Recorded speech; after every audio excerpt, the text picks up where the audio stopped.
I got so much motherfucking design on right now. Break it down, bring it back, make it clap. I got 3 old thoughts, new block, where that day. Bitches on my line, and you know. Assalamualaikum warahmatullahi wabarakatuh. Puji dan syukur kehadirat Allah Subhanahu wa Ta'ala, karena atas rahmat dan hidayahnya saya diberi kesempatan untuk memaparkan rapor hasil penelitian kelompok saya, yaitu mengenai variasi bahasa, di mana penggunaan bahasa dalam seni tutur, keformalan, sarana, campur kode, dan alih kode pada mahasiswa Fakultas Keguruan dan Ilmu Pendidikan Universitas Surya Kencana Cianjur. Pada saat ini masih banyak mahasiswa yang berkomunikasi dengan menggunakan ragam bahasa, baik itu menggunakan bahasa asing ataupun menggunakan bahasa daerah. Tidak hanya menggunakan ragam bahasa, mahasiswa juga sering menggunakan gaya bahasa, yang artinya tanpa melihat orangnya kita dapat mengenalinya. Maka dari itu, kelompok kami akan menganalisis hasil wawancara dari 6 narasumber, yaitu untuk mengetahui variasi bahasa apa saja yang sering digunakan oleh masyarakat, terutama mahasiswa. Dari hasil wawancara ini, hasil dari pembinaan yang dilakukan oleh penutur, yaitu 60% mitra tutur menggunakan bahasa Indonesia yang baik dan benar. Lalu 20% mitra tutur menggunakan bahasa campur kode dan alih kode. Nah, penggunaan bahasa ini memiliki beberapa komponen variasi bahasa yang baik dalam berbahasa apabila pengucapannya sesuai dengan Kamus Besar Bahasa Indonesia. Adapun beberapa poin yang akan dipaparkan dari hasil presentasi ini, yaitu yang pertama pendahuluan, kedua metode kegiatan, ketiga pelaksanaan kegiatan, dan yang terakhir yaitu penutup. Langsung saja ke slide pertama, yaitu mengenai pendahuluan.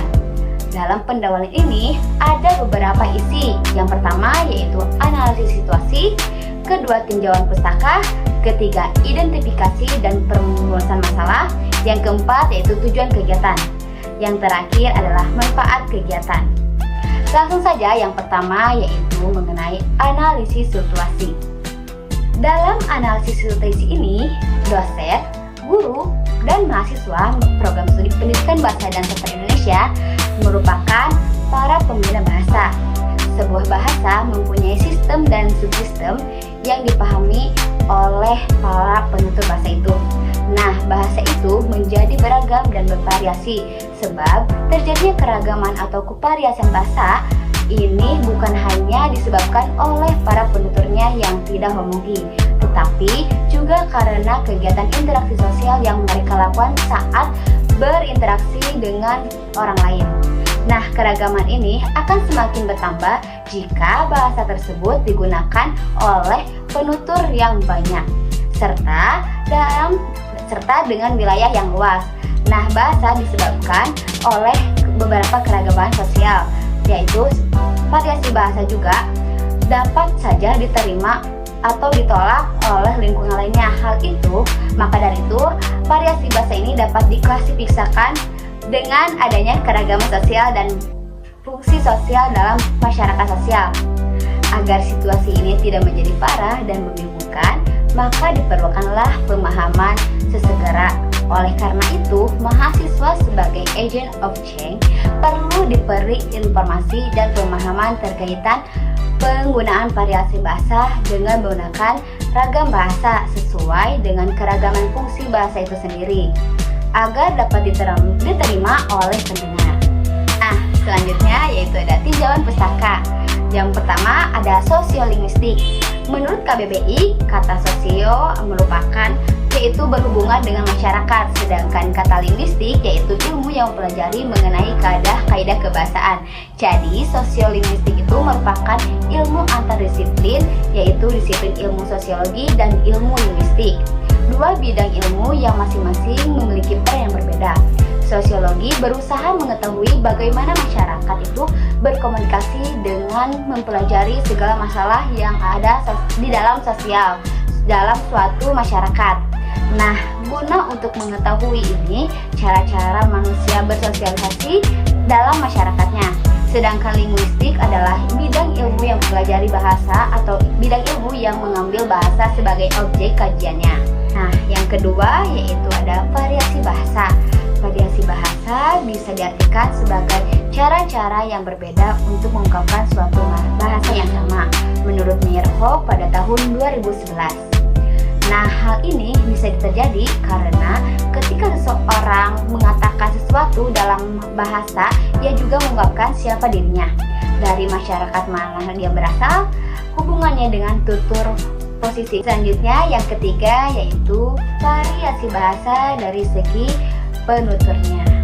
Variasi bahasa yang pertama yang ditinjau berdasarkan penuturnya adalah variasi bahasa yang disebut idiolek, yaitu variasi bahasa yang bersifat perorangan.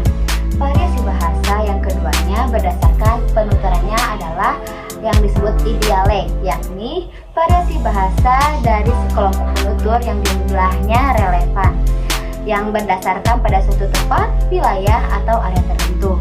Variasi bahasa ketiga yaitu yang berdasarkan penuturnya adalah kronolog atau dialek temporal, yakni variasi bahasa yang digunakan oleh sekelompok sosial dari masa tertentu. Variasi yang keempat yaitu yang disebut dengan sosiolek atau dialek sosial, yakni variasi bahasa yang berkenaan dengan status, golongan, dan kelas sosial penuturnya. Dalam melihat variasi bahasa juga dapat dilihat dalam pendidikan, jenis kelamin, pekerjaan, dan usia ataupun ekonomi. Selanjutnya yang keempat yaitu ada variasi dari segi keformalan. Berdasarkan dari tingkat keformalannya, Martin George pada tahun 1997 membagi variasi bahasa atas 5 macam gaya ataupun style. Dalam uraian selanjutnya disebut ragam resmi atau formal adalah variasi bahasa yang digunakan dalam pidato kenegaraan, rapat dinas, surat menyurat dinas, ceramah keagamaan, dalam buku-buku pembelajaran lainnya. Selanjutnya yang kelima ada variasi bahasa dari segi sarana. Variasi bahasa dapat pula dari segi sarana atau jalur yang digunakan. Dalam hal ini dapat disebut adanya ragam lisan atau ragam tulis, atau juga ragam yang berbahasa dalam sarana tertentu. Contohnya dalam bertelepon atau bertelegram, bedanya bahasa ragam tulisan dan lisan itu berbeda.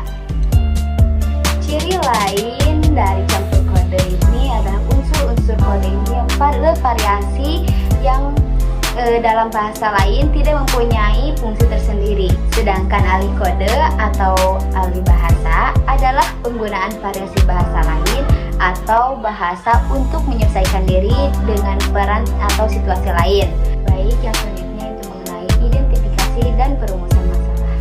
Adanya pengaruh budaya baik dari lingkungan internal ataupun eksternal yang akhirnya terdapat beberapa variasi bahasa. Maka dari itu kelompok kami merumuskan masalah yang pertama itu bagaimanakah deskripsi penggunaan bahasa pada mahasiswa. Yang kedua yaitu bagaimanakah penggunaan bahasa pada mahasiswa. Yang ketiga itu bagaimanakah hasil penggunaan variasi bahasa pada mahasiswa. Itulah perumusan masalah yang dikaji oleh kelompok kami.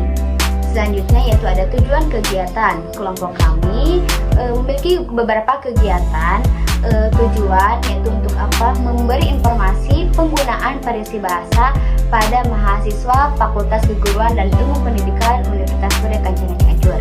Selanjutnya yaitu ada manfaat kegiatan.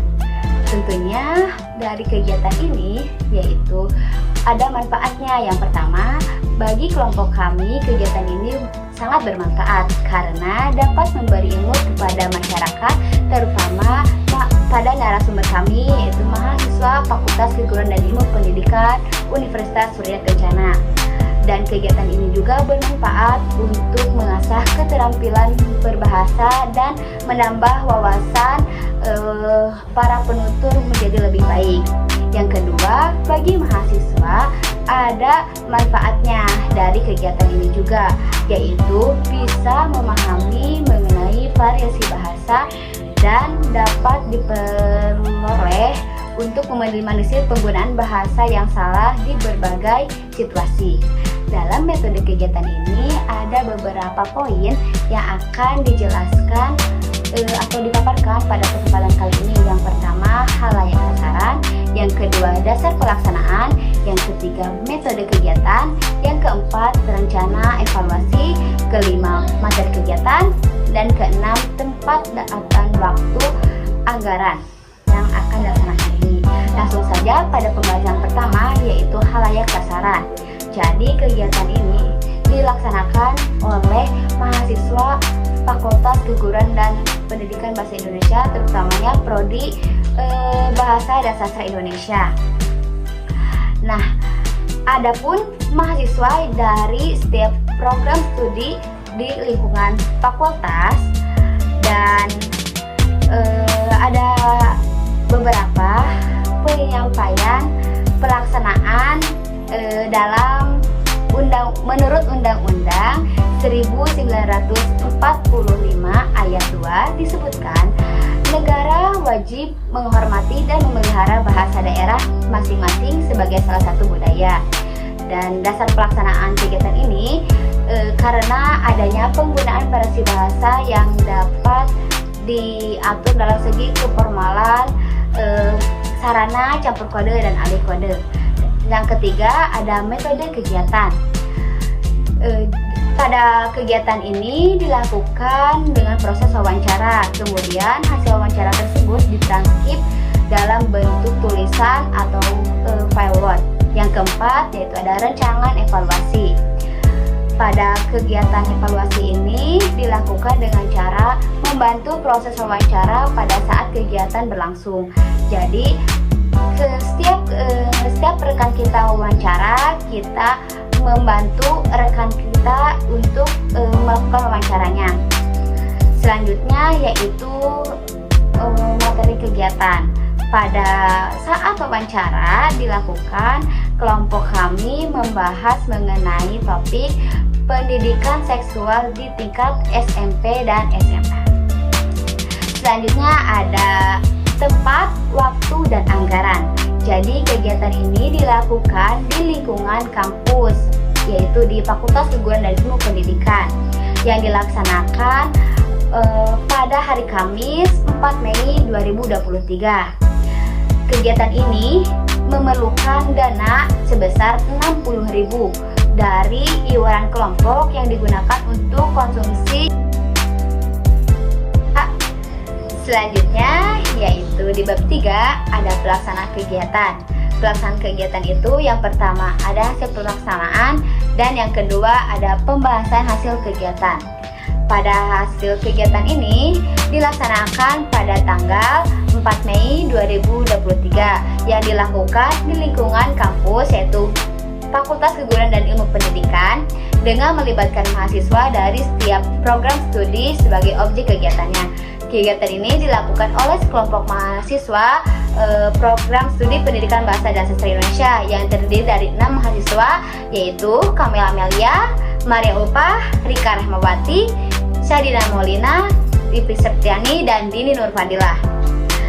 Di kegiatan yang kami lakukan ini adalah wawancara langsung terhadap narasumber, yaitu mahasiswa dari setiap prodi Fakultas Keguruan dan Ilmu Pendidikan Universitas Surya Kencana Cianjur.